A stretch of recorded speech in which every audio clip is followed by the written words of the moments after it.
السلام عليكم ورحمة الله وبركاته.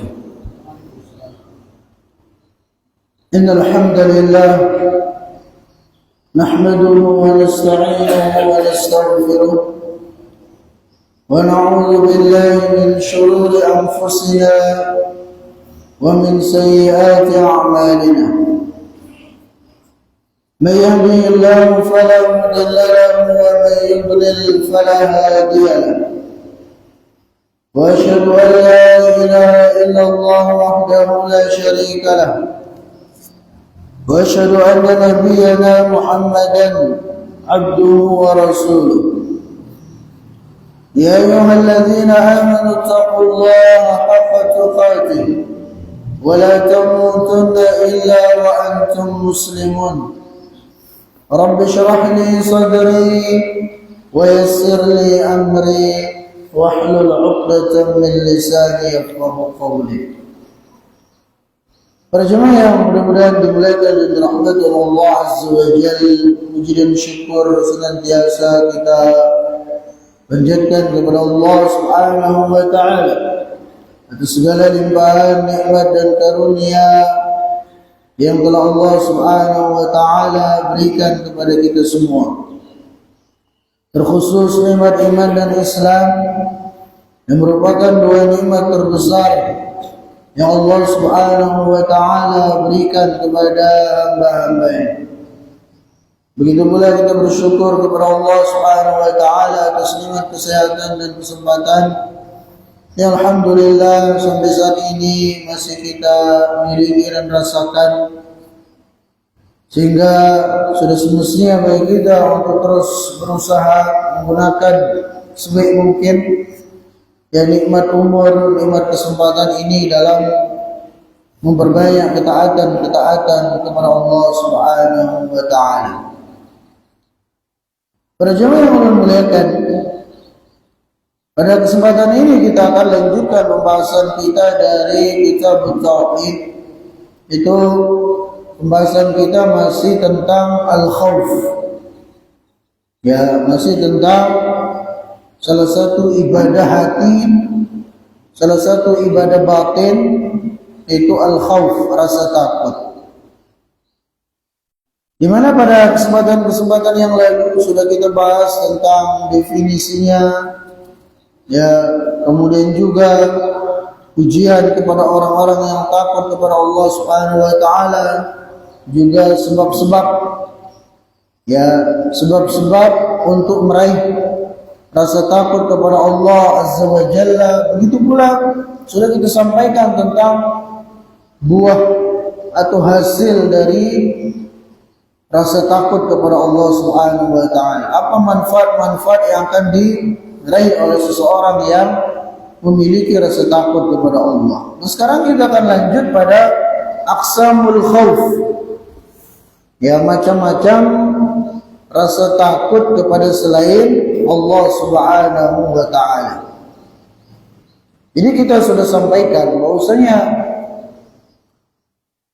takut kepada Allah Subhanahu wa taala itu adalah ibadah yang agung. Itu adalah perintah Allah Subhanahu wa ta'ala. Ya, sebagaimana Allah Azza wa Jalla berfirman, "Fala takhafuhum wa khafuni in kuntum mu'minin." Yang artinya, dan janganlah kalian takut kepada mereka, kepada selain Allah, itu jangan. Akan tetapi takutlah hanya kepadaku, firman Allah. In kuntum mu'minin, jika kalian benar-benar beriman. Lihat bagaimana Allah Subhanahu wa taala menggandengkan antara perintah dengan perintah untuk takut kepadanya dengan keimanan kepadanya. Ini kalau kita betul-betul beriman kepada Allah Azza wa Jalla, semestinya kita takut hanya kepadanya. Lantas kemudian kaitan dengan takut kepada selain Allah, ini ada beberapa macam yang disebutkan oleh Syekh di sini. Pertama adalah al-khauf at-tabi'i. Itu takut kepada selain Allah yang hukumnya mubah-mubah saja, boleh-boleh saja. Karena memang itu adalah tabiat manusia. Ya, seperti apa? Al-khawf min aduin, au sab'in, au ghariqin, au narin. Seperti seorang yang takut, ya takut terhadap musuhnya, takut terhadap hewan buas, takut tenggelam, takut dibakar, ya dan semacamnya. Ini rasa takut yang wajar. Ya, seperti yang Allah sebutkan tentang kisah Nabi Musa alaihissalam. Allah berfirman dalam surah Al-Qasas, "Fakharaja minha khaifan yataraqqab." Maka Musa alaihissalam lari. Ya, lari dari Mesir dalam kondisi ketakutan. Takut dari apa? Takut karena dikejar oleh tentaranya Fir'aun, ingin dibunuh. Karena Nabi Musa alaihissalam pernah sebelumnya meninju salah seorang dari anak buahnya Fir'aun, sekali tinju langsung mati. Ya, saking kuatnya Nabi Musa alaihissalam. Nah, ketika Nabi Musa dikasih tahu bahwasanya Fir'aun menyuruh bala tentaranya untuk mencarimu wahai Musa, dia ingin membunuhmu, maka Nabi Musa alaihissalam lari, kabur, ya, lari dari Mesir, menyelamatkan diri dalam kondisi takut, khaifah. Ini takut yang wajar. Ya, takut yang wajar. Nah, kemudian jenis yang kedua adalah al-khauful muharram. Itu takut yang hukumnya haram. Wa huwal khawfu alladhi yahmilu sahibahu ala tarki ma aujabahu Allah ta'ala alaihi. Itu takut yang mengantarkan atau yang menjadikan seseorang meninggalkan kewajiban-kewajiban Allah, kewajiban-kewajibannya kepada Allah Subhanahu wa taala, au fi'la ma harramallahu alaihi, atau takut yang menjadikan seseorang itu melakukan hal-hal yang diharamkan oleh Allah Subhanahu wa taala. Ya, misalu contohnya, an yatruka ma yajibu alaihi fi'lu aw khawfan min ba'dhin nas. Seperti seorang yang meninggalkan kewajiban-kewajibannya kepada Allah karena takut kepada manusia. Ya, seperti yang pernah kita contohkan, ada seorang misalnya di kantornya, atasannya bilang, ya, yang begawi di kantor ini nggak boleh puasa di bulan Ramadan. Nah, karena takutnya sama atasannya, dia tidak puasa di bulan Ramadan. Padahal kan kita tahu itu rukun Islam. Ya, ada seorang wanita misalnya bekerja di sebuah tempat. Ya, peraturan dibuat oleh atasannya, yang bekerja di sini nggak boleh pakai jilbab. Ayo dia nggak pakai jilbab. Ya, karena takutnya pada atasannya. Nah, ini takut yang menjadikan dia meninggalkan kewajiban-kewajibannya. Ini takut yang haram seperti ini. Ya, takut yang haram. Atau gara-gara takut kemudian dia melakukan hal-hal yang diharamkan oleh Allah Subhanahu wa taala. Ini juga takut yang haram. Nah, misalnya di sebuah perusahaan dikatakan yang begawi di sini misalnya apa? Harus minum khamr misalnya. Ya, kalau dihidangkan khamr harus minum. Dia minum karena takut sama atasannya. Ya. Yang begawi di sini misalnya harus melakukan transaksi riba. Maka dia kerjakan, dia lakukan transaksi riba itu karena takut kepada atasannya misalnya. Ya, maka ini takut yang haram, yang menjerumuskan pada hal-hal yang diharamkan oleh Allah Subhanahu wa taala. Harusnya kalau terjadi seperti itu, ya kita tidak boleh taat. Ya, kita tidak boleh taat. Kalau misalnya seorang wanita di satu tempat dia bekerja begawi, di sana katakan nggak boleh berjilbab, dia harus tetap berjilbab. Kalau ternyata dia dikeluarkan, ya rezeki Allah itu maha luas, sangat luas. Dari tempat yang lain, jangan sampai gara-gara ingin mendapatkan dunia kemudian mengorbankan keyakinannya. Ya, mengorbankan perintah-perintah Allah Subhanahu wa taala hanya ingin hanya karena ingin mendapatkan keridhaan manusia. Kan salah besar seperti itu. Ya, jangan sampai gara-gara kita ingin manusia ridho kepada kita korbankan keridhaan Allah. Kita jadikan Allah murka kepada kita. Hati-hati. Nabi SAW bersabda, "Manil tamasa ridhan nasi bisukhtillah, sakhitallahu alaihi wa askhata alaihi nas." Barang siapa yang mencari keridhaan manusia dengan menjadikan Allah murka, maka Allah akan murka kepada dia, dan lambat laun Allah jadikan manusia juga murka kepada dia. Karena Allah yang membolak-balik hati manusia.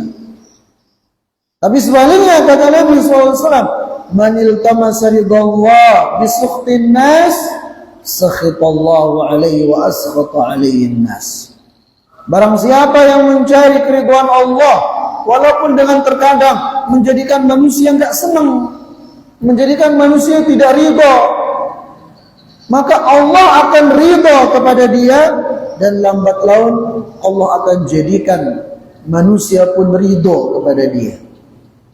Ya, walaupun memang mustahil kita bisa meraih keridhaan seluruh manusia, itu mustahil. Maka Imam Syafi'i mengatakan apa?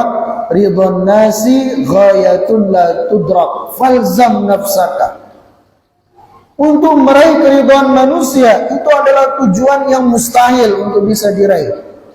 Ya, maka ilzam nafsaka. Hendaknya engkau memperhatikan dirimu, sibuk memperbaiki dirimu. Jangan sibuk dengan ucapan-ucapan, cemooh-cemooh, cerahan-cerahan manusia. Ya, ketika kita sudah berusaha melaksanakan perintah-perintah Allah, menjauhi larangan-larangan Allah, udah gak usah terlalu kemudian dihiraukan cemooh-cemooh, cerahan-cerahan orang yang mencela. Sehingga jangan sampai gara-gara itu kemudian kita meninggalkan perintah-perintah Allah, meninggalkan melaksanakan larangan-larangan Allah Subhanahu wa taala gara-gara takut kepada manusia, ataupun gara-gara ingin mendapatkan keridhaan dari manusia. Ya, jadi tidak semestinya seperti itu. Nah, jadi ini jenis takut yang kedua, takut yang haram. Ya. Kemudian yang ketiga, dan ini yang paling berbahaya, adalah al-khaufus syirki. Itu takut yang menjerumuskan seseorang pada kesyirikan. Wa huwa an yakhafa ghairallahi ta'ala fi amrin la yaqdiru alaihi illallah. Itu ketika seseorang takut kepada selain Allah pada perkara-perkara yang hanya Allah bisa melakukannya. Wa yusammi ba'dul ulama khaufas sir. Dan sebagian ulama menamai takut ini sebagai takut sir. Ya, misalnya contohnya an yakhafa min wathanin aw taghut aw sahiba qabrin an yusibahu bima yakrah kamaradin aw faqrin aw junun. Ya, seperti seseorang misalnya ya takut kepada wathan, kepada berhala, ya takut kepada patung, takut kepada pepohonan, ya yang dianggap ini ada penunggunya, ya sehingga kalau lewat harus menunduk, misalnya permisi penunggu pohon, ya kalau nggak permisi lewat itu nanti bahaya, bisa bisa terkena penyakit misalnya, bisa tertimpa mudarat. Ya, nah, ini takut-takut seperti ini namanya khaufus sir. Ya, takut selain Allah Subhanahu wa taala bisa membahayakan dirinya, memudaratkan dirinya. Padahal yang kita yakini, yang bisa memberikan manfaat, yang bisa menolak mudarat hanyalah Allah Azza wa Jalla. Ya, ini takut yang bisa menjerumuskan pada syirikan. Dikhawatirkan begitu. Ada orang takut kalau tidak memberikan sesajen kepada penghuni pantai ini, nanti hasil melayannya sedikit misalnya, akhirnya mereka kasih sesajen. Ya, seringkali orang memberikan persembahan, memberikan korban kepada selain Allah berawal dari ini, berawal dari rasa takutnya kepada makhluk itu. Di sebagian tempat katanya, ya para petani itu tiap tahun memberikan sesajen kepada Dewi Sri katanya. Dewi Sri itu katanya dewa kemakmuran, dewi kemakmuran.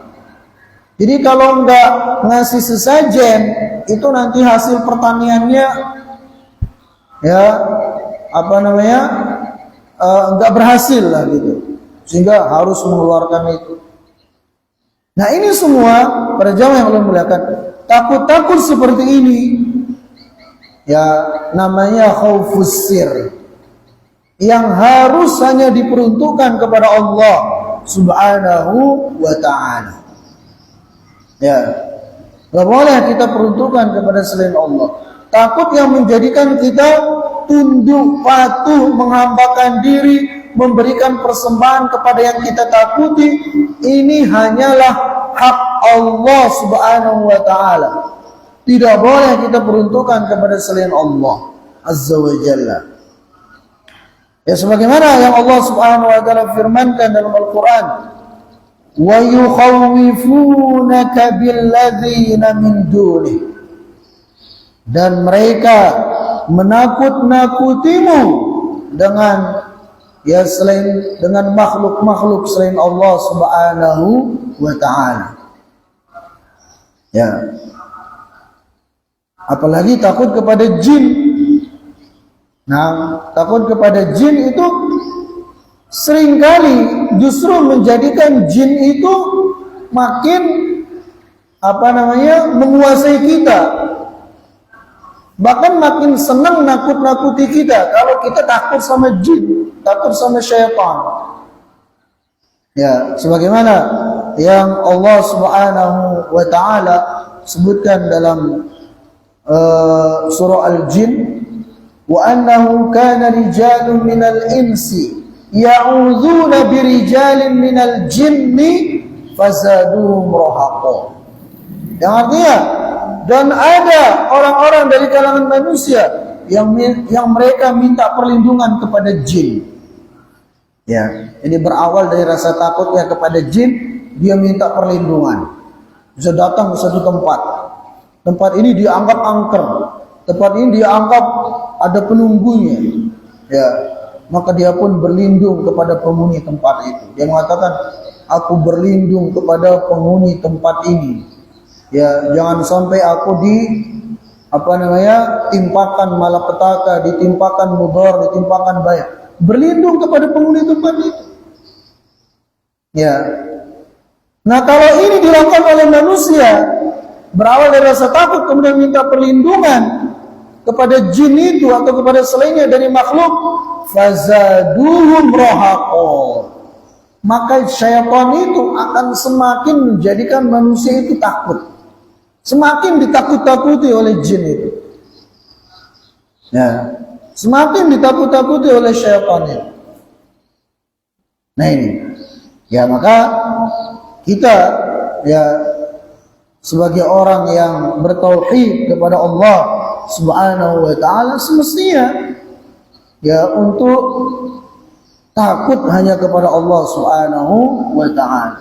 Karena Allah satu-satu yang bisa memberikan manfaat kepada kita.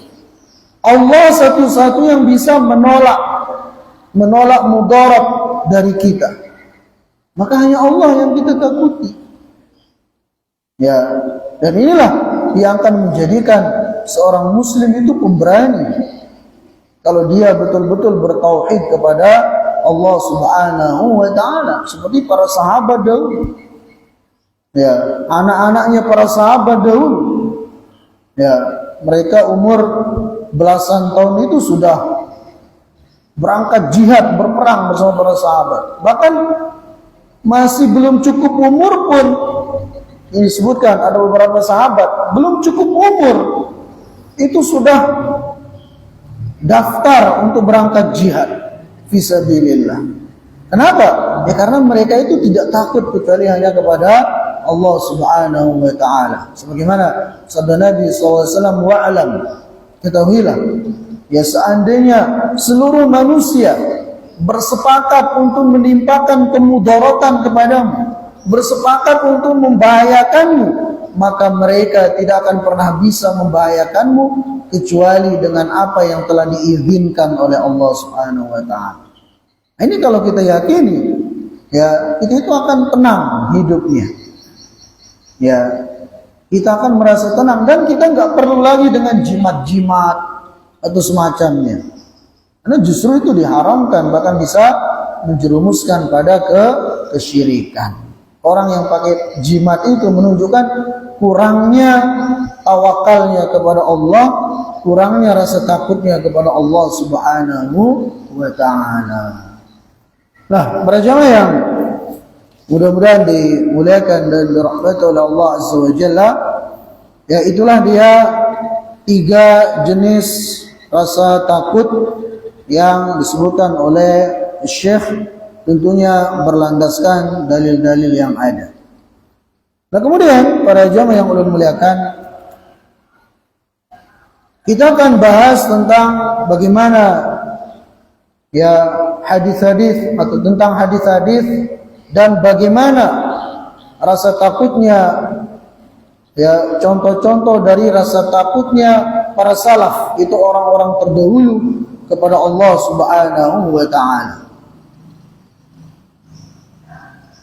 Para jamaah yang ulun muliakan, kalau kita membaca ya Al-Quranul Karim, membaca hadis-hadis Nabi SAW, membaca kisah-kisah para sahabat, para salafus saleh, bisa kita akan dapati yang mereka itu adalah orang-orang yang begitu besar rasa takutnya kepada Allah Subhanahu wa taala. Sehingga itu menjadikan mereka ya terhindar dari banyak keburukan-keburukan.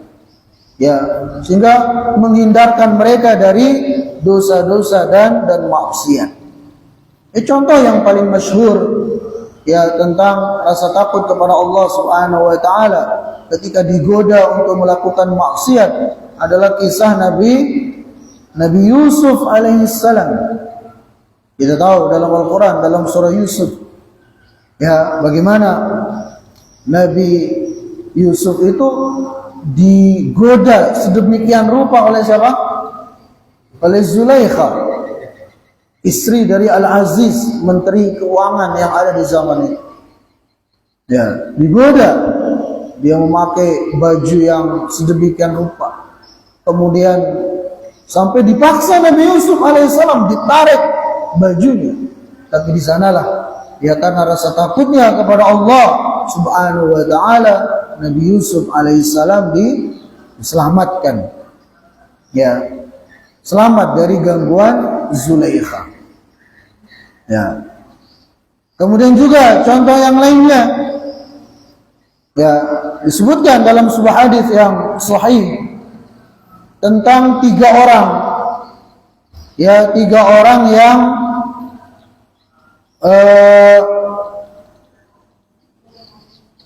sedang dalam perjalanan, kemudian mereka singgah di sebuah gua.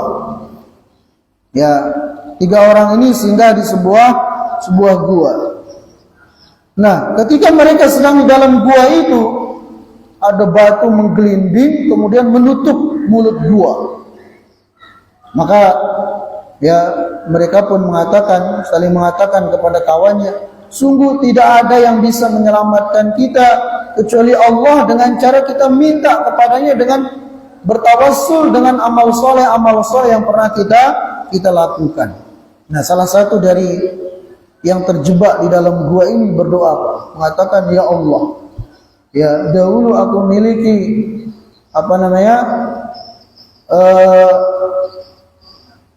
sepupu yang aku sangat mencintainya, kata dia.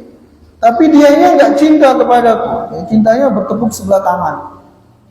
Ya, hingga kemudian keluarga dia itu mengalami kebangkrutan, ya jatuh miskin. Maka aku pun mengatakan kepada sepupuku itu, ya, wanita yang sangat aku senangi tapi dia enggak mau kepadaku. Aku katakan kepada dia, kalau engkau menginginkan, kalau engkau mau mengikuti keinginanku, aku akan berikan engkau sekian dinar. Ya, dikasih uang sekian banyak. Maka si perempuan ini, ya karena kondisinya lagi jatuh miskin, maka dia pun mau. Nah, kata dia, ya ketika aku sudah bersamanya, bahkan aku sudah hendak melakukan ya hubungan itu dengan dia, maka si wanita itu mengatakan apa? Takutlah engkau kepada Allah Subhanahu wa taala. Ya, jangan engkau mencabut khotam itu dengan tanpa haknya. Ya, mencabut cincin tanpa haknya. Maksudnya ya jangan engkau melakukan hal ini tidak dengan cara yang dibenarkan, gitu, melakukan zina. Maka kata dia, ketika dia mengatakan seperti itu kepadaku, aku langsung menjauh dari dia. Ya, karena takutku kepadamu ya Allah, kata dia. Maka aku pun membiarkan dia pergi dan aku ikhlaskan uangku yang sekian dinar itu dia bawa.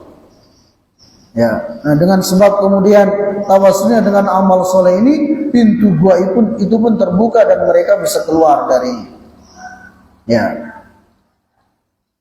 Contoh yang lain juga disebutkan bahwasanya Nabi SAW bersabda dalam sebuah hadis yang sahih, "Syayyabatni Hudun wa akhwatuha." Kata Nabi SAW, sesungguhnya surah Hud itu telah menjadikan rambutku beruban. Ya, kenapa? Karena dalam surah Hud itu banyak terdapat ancaman-ancaman dari Allah Subhanahu wa taala. Sehingga kata Nabi SAW, sungguhnya surah Hud itu telah banyak menjadikan rambutku ini beruban. Ya, karena takut kepada Allah Subhanahu wa taala. Dan di antara ayat yang sangat ditakuti ya oleh para sahabat yang ada dalam surah Hud itu adalah firman Allah Subhanahu wa taala, "Falamma nasu" firman Allah Subhanahu wa taala, "Man kana yuridul hayatad dunya wa zinataha nuwaffi ilaihim a'malahum fiha wa hum fiha la yubkhasun ulaika alladziina laysa lahum fil akhirati illa an-nar wa habita ma sana'u fiha wa batilu ma kanu ya'malun." Artinya, sesungguhnya barang siapa yang menginginkan dunia dengan amal soleh yang dia lakukan, niscaya kami akan berikan kepada dia dunia itu dan kami tidak akan menguranginya. Akan tetapi orang-orang seperti itulah yang nanti di akhirat mereka tidak ada balasan kecuali api neraka dan akan terhapus seluruh amal soleh yang mereka lakukan. Jadi ayat ini yang sangat ditakuti oleh para sahabat ridwanullahu taala alaihim jami'an dalam surah Hud. Ya. Contoh yang lain ya tentang keutamaan orang yang takut kepada Allah Subhanahu wa taala dalam sebuah hadis yang sahih. Ya, Rasulullah sallallahu alaihi wasallam bersabda, "Ainani la tamassuhum an-nar." Ada dua mata yang tidak akan disentuh oleh api neraka. Yang pertama, kata Nabi sallallahu alaihi wasallam adalah ainun batat tahrusu fi sabilillah. Itu mata yang jaga di malam hari karena berjaga-jaga jihad fi sabilillah. Kemudian yang kedua, wa ainun bakat min khasyatillah. Itu mata yang menangis karena takut kepada Allah Subhanahu wa taala. Ya, mata-mata seperti inilah yang tidak akan disentuh oleh api neraka. Ini keutamaan seseorang memiliki rasa takut kepada Allah Subhanahu wa taala. Ya. Dan yang lainnya ada juga disebutkan ya kisah seorang salaf yang dia itu kalau ada keinginannya untuk bermaksiat kepada Allah Subhanahu wa taala, dia nyalakan lilin. Tapi bukan untuk ritual-ritual tertentu, enggak. Ya, dia nyalakan lilin untuk apa? Dia coba membakar jarinya.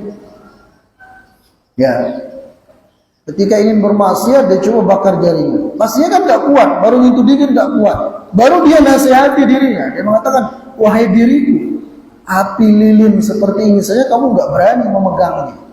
Bagaimana dengan api neraka yang panasnya luar biasa, 70 kali lipat panas ya api yang ada di dunia ini. Itu yang dia lakukan. Ini contoh bagaimana takutnya para salafus saleh kepada Allah Subhanahu wa ta'ala. Sampai seperti itu. Ada juga seorang salaf yang lainnya. Jadi di bagian rumahnya itu dia gali kayak kuburan gitu. Ketika dia merasa ada bisikan-bisikan untuk bermaksiat kepada Allah Azza wa Jalla, ada keinginan kepada itu, dia masuk ke liang kubur itu. Baru dia nasihati dirinya dengan kematian dan seterusnya. Ini dilakukan karena takutnya kepada Allah Subhanahu wa ta'ala. Ya. Contoh lain juga, ini kisah nyata. Ulun dulu pernah baca, ya pas masih SMA dulu, kitab terjemah, buku terjemah kisah-kisah nyata orang-orang terdahulu atau orang-orang sekarang. Disebutkan ada seorang pemuda yang dia kerjaannya itu jualan, keliling dari rumah ke rumah. Ya, dulu kan belum ada online kayak gitu sekarang. Jadi jualnya door to door, nawari dari ke rumah ke rumah. Hingga dia tiba di satu rumah, ingin menawarkan barangnya.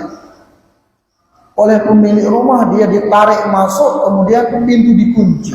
Dan itu seorang wanita. Ya.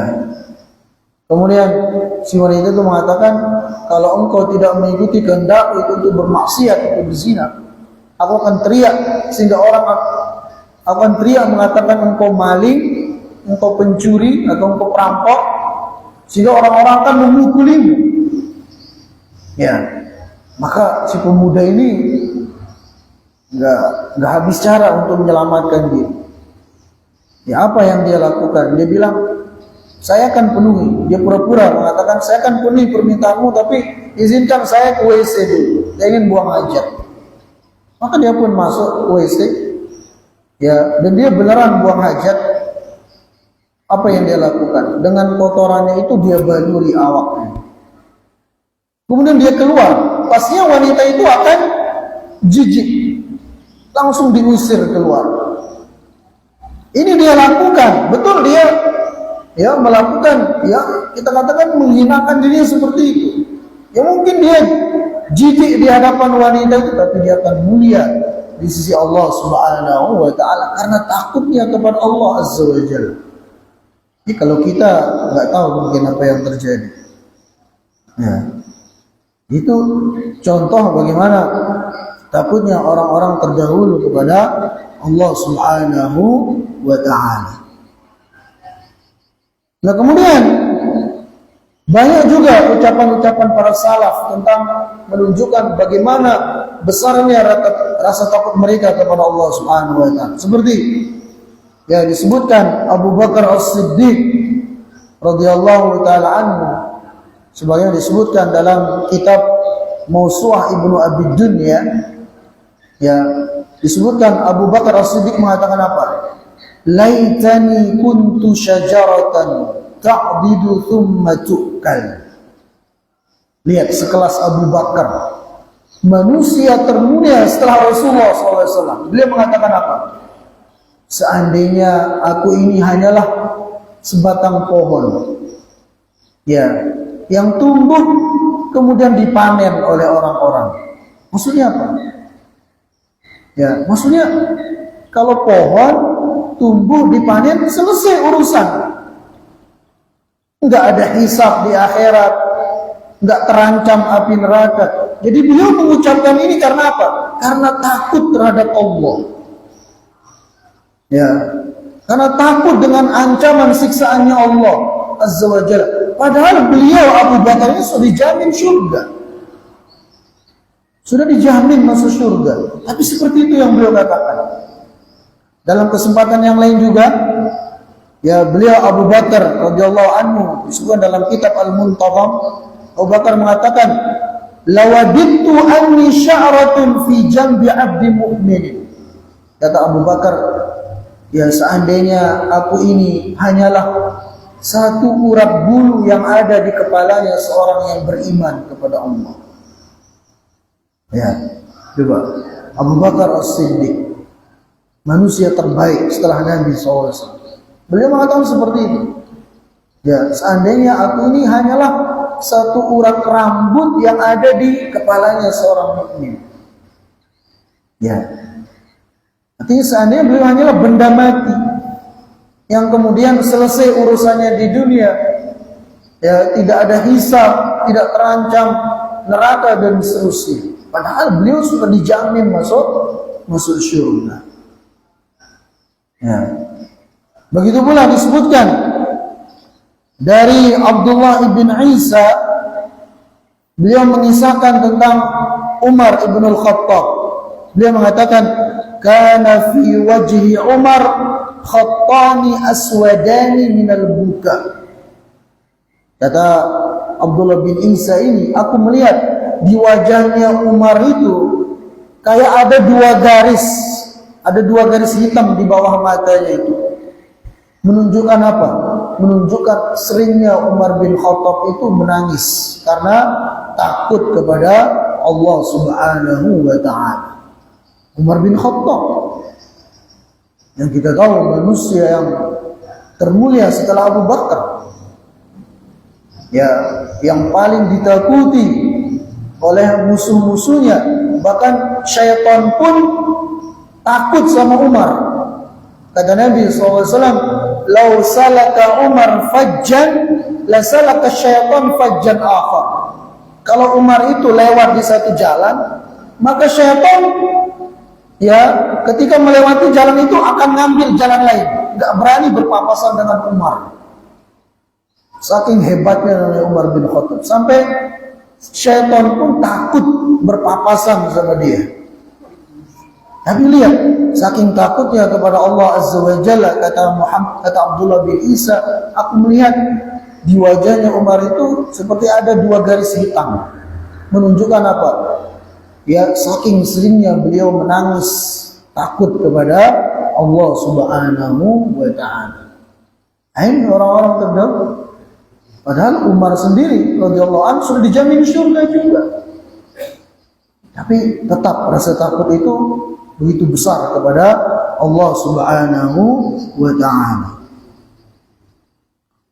Nah, kemudian juga, ya, di antara ucapan-ucapan para salaf tentang keutamaan dari takut kepada Allah Subhanahu wa ta'ala, ya, seorang salaf bernama Sahal bin Abdullah ibn Yunus At-Tusturi. Beliau mengatakan, "Man khafallah ammanahullah." Barang siapa yang takut kepada Allah Subhanahu wa ta'ala, Allah akan berikan dia keamanan. Keamanan di dunia, begitu pula keamanan di akhirat dari azab Allah. Jadi man khafallaha ammanahullah. Barang siapa yang takut kepada Allah, Allah akan berikan dia keamanan. Keamanan di dunia, begitu pula di akhirat. Begitu pula seorang salaf yang bernama Ibrahim bin Syaiban. Beliau mengatakan, "Idza sakana al-khauf al-qalba ahraqa mawadi asy-syahawat minhu wa tarada ad-dunya anhu." Kata beliau, apabila rasa takut, ya, sudah menghujam terdapat pada diri seorang hamba, maka itu akan bisa mengalahkan syahwatnya, ya, dan akan mengusir ketamakannya terhadap dunia.